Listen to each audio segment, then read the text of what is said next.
Imagine this. Isang tahimik na gabi. Binuksan mo ang TikTok app para sana sa isang daily dose of entertainment. Pero imbis na makita ang mga paborito mong content creators, isang notice ang iyong nakita. Oh no!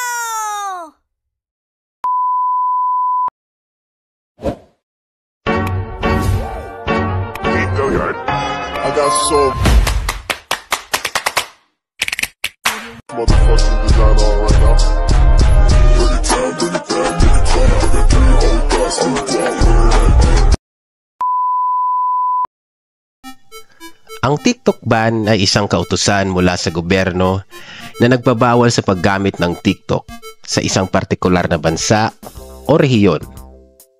Sa ganitong sitwasyon, maaaring alisin ang app mula sa app stores, harangan ng mga internet service providers, o gawing hindi maa-access sa mga opisyal na kagamitan ng gobyerno. Ilan sa mga karaniwang dahilan ng pagbabawal ay ang mga sumusunod. Una, data privacy concerns. Maraming bansang nag-aalala sa kung paano ginagamit ng TikTok ang data ng mga users. Halimbawa na dito ay ang pagnanakaw ng pagkakakilanlan. Ang personal na datos ay maaaring gamitin para sa pagnanakaw at iba pang illegal na gawain. Pangalawa, spread of misinformation. Hindi na ito bago sa ating bansa. Madalas ginagamit ang platform para magpakalat ng fake news. Pangatlo, national security risk. Sa ilang bansa, ang TikTok ay inaakusahang nagiging banta sa seguridad. Isa na dito ang United States of America.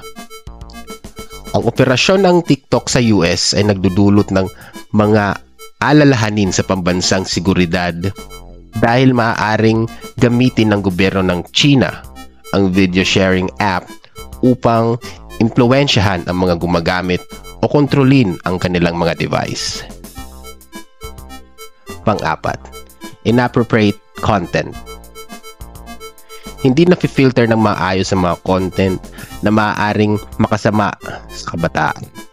Sa isang click, maaari nang mapanood ang kahit na anong content ng kahit na sino. At pang-lima, addiction issues.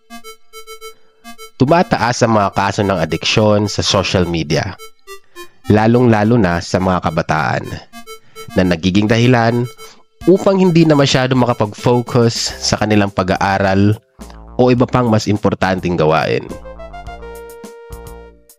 Narito naman ang ilang bansang nag-ban sa TikTok.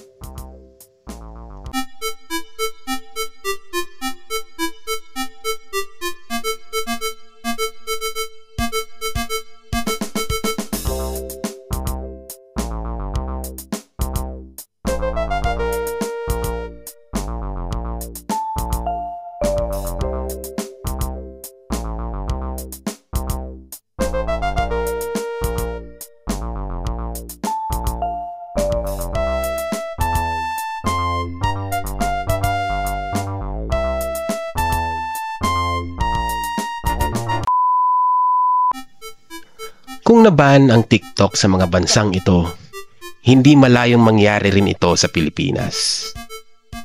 Ang malaking tanong, paano kung maging banned ang TikTok sa Pilipinas? Bakit nga ba maaaring i-ban ang TikTok? Sa ibang bansa tulad ng India, naban na ito dahil sa mga issue sa data privacy, misinformation at national security.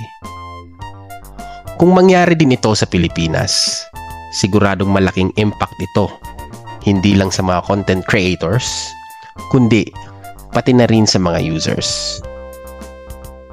Ang TikTok ay hindi lang basta entertainment platform. Source of income din ito para sa maraming Pilipino. Hindi natin maikakaila na maraming natulungang negosyo si TikTok. Paano na ang mga TikTok shop sellers?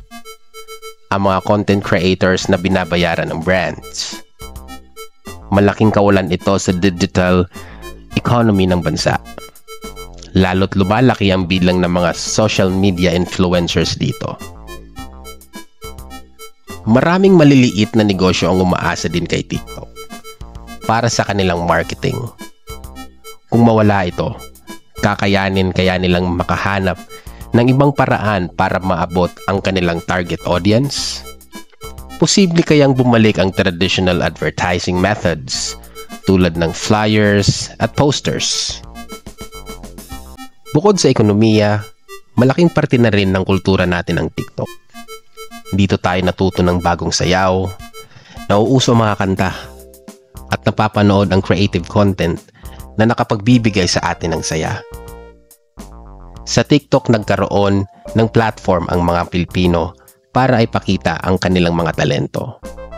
Mula sa pagsasayaw, pagkanta, hanggang sa comedy at storytelling. Nakaabuo tayo ng bagong trend na nagiging bahagi na ng ating modernong kultura. Napakarami na din nating kababayan na content creators ang sumikat at nakilala dahil sa TikTok.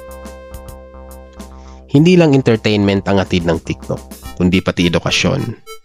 Maraming study tips, tutorials, at informative videos ang pinapanood ng mga kabataan.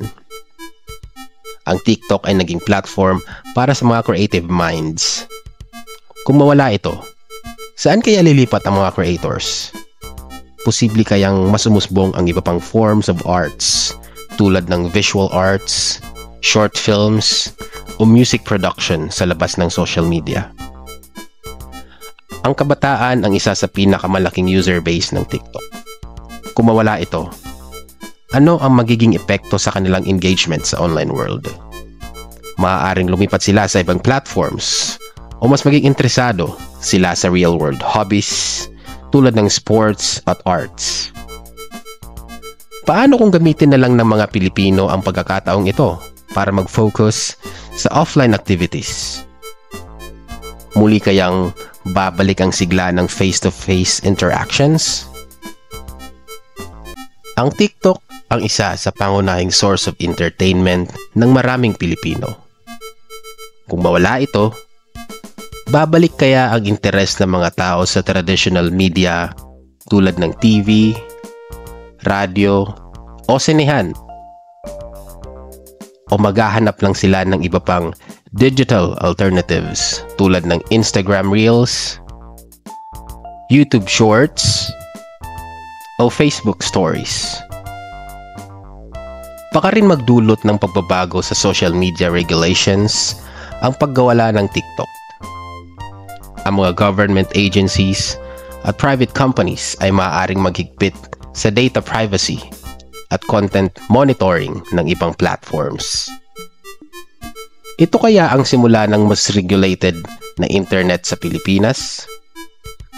Sa huli, ang tanong ay ito: ano ang kahandaan natin kung mawala ang TikTok?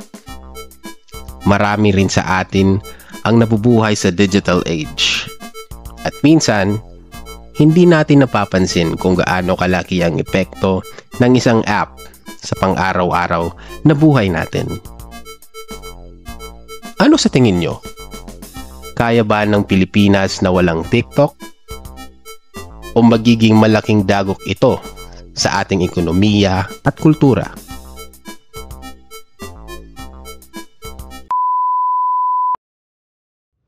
Gusto nyo pa ng ganitong klaseng kwento at what if scenarios na puno ng talakayan at emosyon? Huwag kalimutang mag-like at mag-subscribe sa channel na ito. I-hit nyo na rin ang notification bell para lagi kayong updated.